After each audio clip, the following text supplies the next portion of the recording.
नहीं। क्या जम्मू एडमिनिस्ट्रेशन तैयार नहीं था? आज सीडी हॉस्पिटल में बाहर लोगों को बेड नहीं मिल रहे हैं, लोगों को वेंटिलेटर नहीं मिल रहे हैं, फ़ोन करवाने पड़ते हैं, गंदगी वहाँ पड़ी है। कल भी मैंने देखा पीपी किट्स बाहर फेंकी हुई है। क्या एडमिनिस्ट्रेशन फेल हो रही है यहाँ? अप्लाई करना। आपके नेता भी कह रहे हैं कि फेलियर है ये एडमिनिस्ट्रेशन का। आप ही के नेता युद्धवीर सेठी जी ने भी कहा कि ये फेलियर, क्या फेलियर है? देखिए, कह रहे हैं कि बीजेपी की तरफ से काम नहीं किया गया। अगर यहाँ सरकार भी थी, क्यों यहाँ पर प्लांट्स टाइमली नहीं लगे? यहाँ पर जो शराब के लाइसेंस थे, ई टेंडरिंग के लिए दिन रात लगा दी, लेकिन ऑक्सीजन प्लांट के टेंडरिंग के लिए टाइम नहीं। क्या लीकर ज्यादा जरूरी है, शराब ज्यादा जरूरी है ऑक्सीजन से? मैं इस समय कोई पॉलिटिकल बात नहीं करूंगा। इस समय पॉलिटिकल बात नहीं सर, ये तो ऑक्सीजन की बात है। ऑक्सीजन की जो ऑक्सीजन प्लांट्स के टेंडर्स का जो विषय आपने लिया है, टेंडर्स लगभग आज से 6-8 महीने पहले हुए थे, लेकिन कुछ टेक्निकल जो बिडर्स होते हैं, कोई टेक्निकल बिडर नहीं था सर। एक ही टेंडर आया और उन्होंने मना कर दिया। क्या एक ही टेंडर पे नहीं ऑक्सीजन प्लांट लग सकता? वही है ना, ऑक्सीजन इंपॉर्टेंट थी। क्या एक टेंडर पे ऑक्सीजन नहीं लग जाती? बिल्कुल, बहुत महत्वपूर्ण है। वही टेक्निकल फॉल्ट है। अगर उसको एक्सेप्ट करोगे, इसमें कुछ ब्यूरोक्रेट्स थे जिनकी अपना वेस्टर्न इंटरेस्ट था। कल आप ही के मंत्री रह चुके श्यामलाल शर्मा जी ने भी कहा कि जो बाबूशाही है यहाँ की, वो इस तरह की काम हो सकता है। उनके ऊपर संज्ञान नहीं लेना चाहिए? बिल्कुल संज्ञान लेना चाहिए, और हमारे जम्मू कश्मीर के माननीय उपराज्यपाल महोदय इसका कड़ा संज्ञान ले रहे हैं। जहां भी इस प्रकार के फ्लॉस या कोई अधिकारी जहां कहीं भी इस प्रकार के नियमों का उल्लंघन करते हुए पाया जाएगा, वो बच नहीं सकता है। आशीष जी, इस समय हमारा सिंगल फोकस है कि हम लोग अपने जो लोगों की जिंदगी बचाना हमारा इस समय धर्म है, फर्ज है, सेवा करना। फॉर्मर एमएलसी रंधावा जी ने बड़े संगीन आरोप लगाए, उस पे क्या पार्टी करे? क्या उस पे? चलिए, इस समय मेरा लक्ष्य, हमारा लक्ष्य है अपने लोगों की जिंदगियां बचाना, लोगों को बचाना, लोगों को सेव करना। ये दुनियादारी चलेगी। नोटिस तो भेज ही दिया आपने। नोटिस भी फिर रुकना चाहिए था कोरोना के चलते। नोटिस तो भेजा फिलहाल तो अभी तो नोटिस तो भेजा आपने। अभी कोरोना को हराना है। कोरोना में नोटिस भेज दिया आपने उनको। मतलब उन्होंने सही नहीं बोला था सर, रंधावा जी ने सही नहीं बोला था। कविंदर जी ने भी कहा कि वो जहां तक बोल रहे हैं सही बोल रहे हैं। सर कविंदर जी ने भी कहा वो सही बोल रहे हैं।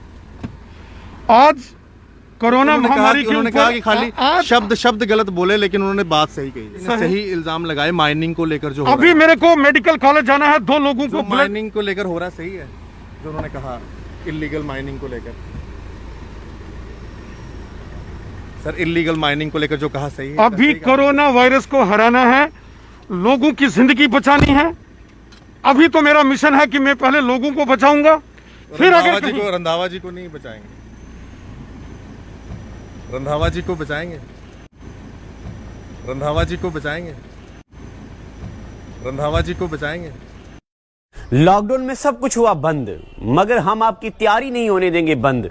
जितनी भी जम्मू कश्मीर के नई रिक्रूटमेंट आई हैं, नायब तहसीलदार हो, पटवारी हो, फाइनेंस अकाउंट असिस्टेंट हो, सब की तैयारी करने के लिए, लाइव पढ़ने के लिए अभी स्क्रीन पे दिए गए नंबर पे कॉल करें और पढ़ें जम्मू कश्मीर की बेहतरीन फैकल्टी के साथ। मैं आशिक लोन लाया हूं आपके लिए लाइव बैच। नमस्कार सभी को मेरी तरफ से राम राम। जो इस समय सिचुएशन बनी हुई है कोविड को लेकर, उसी पर आज हम बात करेंगे। रविंदर रैना जी आज अपनी भी वैक्सीन लगाने आए। रविंदर जी, आप वैक्सीन लगाने आए थे, लेकिन जम्मू के अंदर कई सारे लोगों की ये परेशानी आ रही है कि उनकी स्लॉट बुकिंग नहीं हो रही है। 5-6 सेंटर्स दिए हैं, क्यों इतने कम सेंटर्स? आपको नहीं लगता कि इस समय युद्ध स्तर पर जो है वैक्सीनेशन होनी चाहिए? इससे पहले पूरे जम्मू कश्मीर में, पूरे भारत में जो वैक्सीनेशन हो रही थी, वो 45 वर्ष की आयु के ऊपर के लोगों की वैक्सीनेशन हो रही थी। और चूंकि मैं स्वयं, मेरी आयु 45 साल से कम है, तो इसलिए मैंने, आज मेरा नंबर था और आज मेरी वैक्सीनेशन हुई है। लगातार युद्ध स्तर पर इस समय वैक्सीनेशन ड्राइव पूरे भारत में चल रही है, पूरे जम्मू कश्मीर में लगातार ये नहीं मिल रहे हैं।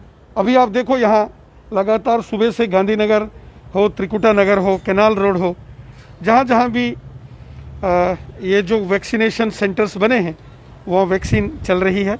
हमारे डॉक्टर्स, हमारे पैरामेडिकल्स स्टाफ लगातार लोगों की सहायता कर रहे हैं। और जैसा कि आप जानते हैं कि इस समय चूंकि 18 साल से ऊपर की आयु के सभी लोगों को ये अनुमति है कि वो रजिस्ट्रेशन करा के वैक्सीन लें। उसके चलते बड़े पैमाने पर लोगों की रजिस्ट्रेशन हुई है। और चूंकि पूरे भारत में इसका प्रकोप बहुत ज़्यादा है, तो हम लोग दिल्ली से जो वैक्सीन आ रही है उसका डिस्ट्रीब्यूशन हो रहा है। कहीं भी इस प्रकार की समस्या नहीं आएगी। कहीं कहीं से ये जानकारी आई है कि शॉर्टेज ऑफ वैक्सीनेशन हुई है, लेकिन वो उसका कारण रहा है कि वैक्सीन जो उपलब्ध थी वो लोगों ने उसको वैक्सीनेट करा दिया है। बाकी सप्लाई हो रही है, कहीं किसी प्रकार की कोई दिक्कत नहीं आएगी। सब सेंटर्स के ऊपर बहुत आराम से डिसिप्लिन तरीके से इस समय वैक्सीनेशन हो रही है। और ये बहुत महत्वपूर्ण है क्योंकि हम सब का लक्ष्य है कि इस कोरोना वायरस महामारी को हराना है।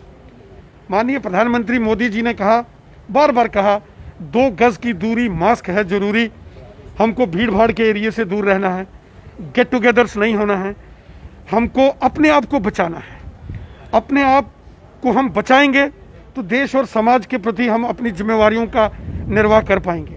और लगातार चाहे वो समाज सेवी संस्थाएं हों, कल ही आपने देखा राष्ट्रीय स्वयंसेवक संघ ने 106 ऑक्सीजन कंसंट्रेटर्स लाके उसको यहाँ कोरोना महामारी से संक्रमित मरीजों के उपचार के लिए उसको दिया।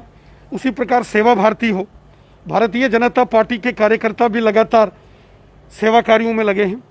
हमारा जो यूथ विंग है, युवा मोर्चा, उन्होंने पिछले 10-12 दिनों में 1000 से ऊपर ब्लड के units Bharatiya Janata party youth wing Yuva Morcha ने डोनेट किए हैं। 300 से ऊपर प्लाज्मा के यूनिट हमने डोनेट किए हैं और ये क्रम लगातार जारी है। मैं रोज़ CD hospital, super speciality hospital, Gandhinagar hospital और जीएमसी के तमाम डॉक्टर्स के साथ हम लोग टच में हैं, पैरामेडिकल स्टाफ के साथ टच में हैं। जहाँ कहीं हमारी सेवाएं लोगों को ज़रूरत पड़ती है हम कर रहे हैं। सभी जिला केंद्रों पर भारतीय जनता पार्टी की हेल्पलाइंस इस समय चल रही हैं। क्योंकि महामारी बहुत भयंकर है और पूरी दुनिया को इसने अपने क्या जम्मू एडमिनिस्ट्रेशन तैयार नहीं था? आज सीडी हॉस्पिटल में बाहर लोगों को बेड नहीं मिल रहे हैं, लोगों को वेंटिलेटर नहीं मिल रहे हैं, फ़ोन करवाने पड़ते हैं। आम आदमी जो पेशेंट जा रहा है उसको उसकी जो है सेहत का ध्यान नहीं रखा जा रहा है। कितने लोगों की डेथ हो रही है, किसी को ऑक्सीजन नहीं मिल रहा है। क्या जम्मू कश्मीर एडमिनिस्ट्रेशन तैयार नहीं थी? क्या वहाँ बैठे हुए जो गवर्नर साहब के एडवाइज़र हैं पूरी सच्चाई नहीं बता रहे हैं? गंदगी वहाँ पड़ी है, कल भी मैंने देखा पीपी किट्स बाहर फेंकी हुई है। क्या एडमिनिस्ट्रेशन फेल हो रही है यहाँ पे? पूरे भारत के साथ साथ पूरी दुनिया में इस समय कोरोना वायरस की जो दूसरी लहर है, इसने बहुत ही भयंकर रूप धारण किया हुआ है। लगातार केसेस बढ़ रहे हैं और बड़ी तेजी से बढ़ रहे हैं। जो वैज्ञानिकों ने इस पर अपना शोध किया है, अपने जो उनकी ऑब्जर्वेशंस है, उसमें यह पाया गया है कि ये जो दूसरा स्टेन है, ये जो वायरस ने अपना रंग बदला है, ये बहुत डेडली स्टेन है और ये सीधा लंग्स में, फेफड़ों में अटैक करता है और लंग्स इन्वॉल्व होते हैं, चेस्ट इन्वॉल्व होती है, तो इसका बहुत भयंकर भयावह रूप हो रहा है। साथ ही साथ हमने ये देखा कि आपने बात की मेडिकल कॉलेज की, सीडी हॉस्पिटल की, सुपर स्पेशलिटी की या गांधीनगर हॉस्पिटल जो जम्मू शहर में हमारे बड़े हॉस्पिटल हैं। देखिए, अगर कोई रजौरी पुंछ में बीमार होता है, डोडा किश्तवाड़ रामबन में बीमार होता है, सांबा कठुआ उधमपुर रियासी रामनगर या जम्मू के परिफरी के बॉर्डर के एरिया के अखनूर आरएसपुरा, इन तमाम एरियाज का कोई भी व्यक्ति संक्रमित होता है, वो सीधा जीएमसी में आता है। आखिर जीएमसी कितना लोड सहन करेगा?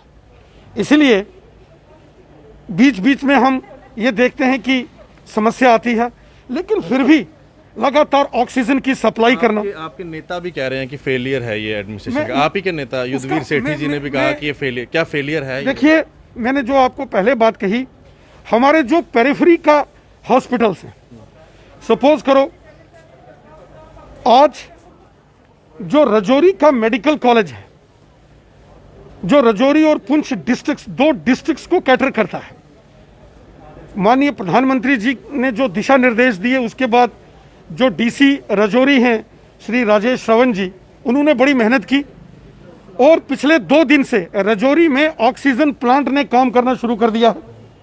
अब जो राजौरी और पुंछ डिस्ट्रिक्ट के लोग हैं उनको अगर कोई भगवान ना करे कोई परेशानी आती है तो वो रेफर होके जम्मू मेडिकल कॉलेज में नहीं आएंगे, अब वो राजौरी के मेडिकल कॉलेज में आएंगे, क्योंकि वहाँ व्यवस्था ऑक्सीजन की हाई फ्लो ऑक्सीजन की व्यवस्था वहाँ कर दी गई है। तो उसी प्रकार जो डीसी सांबा हैं उन्होंने भी बहुत मेहनत की है, मैडम अनुराधा गुप्ता जी ने, और कल से सांबा डिस्ट्रिक्ट का ऑक्सीजन प्लांट उसने भी काम करना स्टार्ट कर दिया है, हाई फ्लो ऑक्सीजन। अब सांबा के अंदर भगवान न करे अगर कोई बीमार होता है, संक्रमित होता है, तो उसका इलाज सांबा के डिस्ट्रिक्ट हॉस्पिटल में होगा। इसी प्रकार अब हमारी प्रायोरिटी है कि तुरंत अगले 2-3 दिन के अंदर कठुआ मेडिकल कॉलेज के अंदर ऑक्सीजन प्लांट को स्टार्ट करना। RS पुरा के अंदर हमारे वहाँ के पूर्व मंत्री श्यामलाल चौधरी जी और हमारे जो वरिष्ठ साथी हैं लगातार प्रशासन के साथ टच में हैं, और बहुत जल्दी मैं कल उनसे बात कर रहा था, वहाँ ऑक्सीजन प्लांट शुरू हो जाएगा। वहीं जो अखनूर का हॉस्पिटल है वहाँ भी ऑक्सीजन की सप्लाई हम शुरू कर देंगे।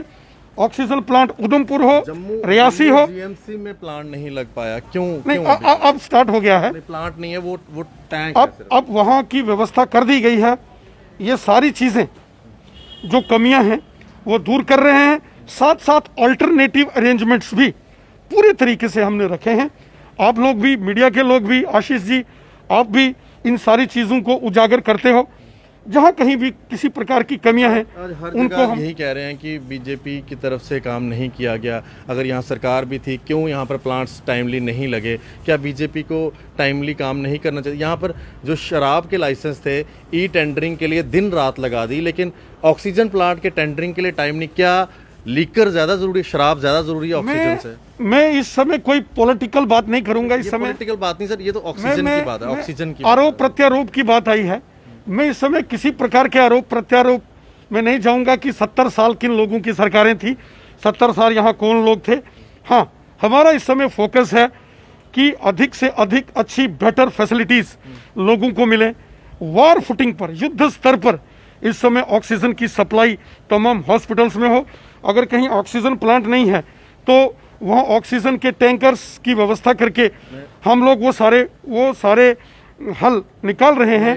हाँ, जो ऑक्सीजन प्लांट्स के टेंडर्स का जो विषय आपने लिया है, टेंडर्स लगभग आज से 6-8 महीने पहले हुए थे, लेकिन कुछ टेक्निकल जो बिडर्स होते हैं, कोई टेक्निकल बिडर नहीं था सर। एक ही टेंडर आया और उन्होंने मना कर दिया। क्या एक ही टेंडर पे नहीं ऑक्सीजन प्लांट लग सकता? अब वही है ना, ऑक्सीजन इंपॉर्टेंट थी, क्या एक टेंडर पे ऑक्सीजन नहीं लग जाती? बिल्कुल, बहुत महत्वपूर्ण है।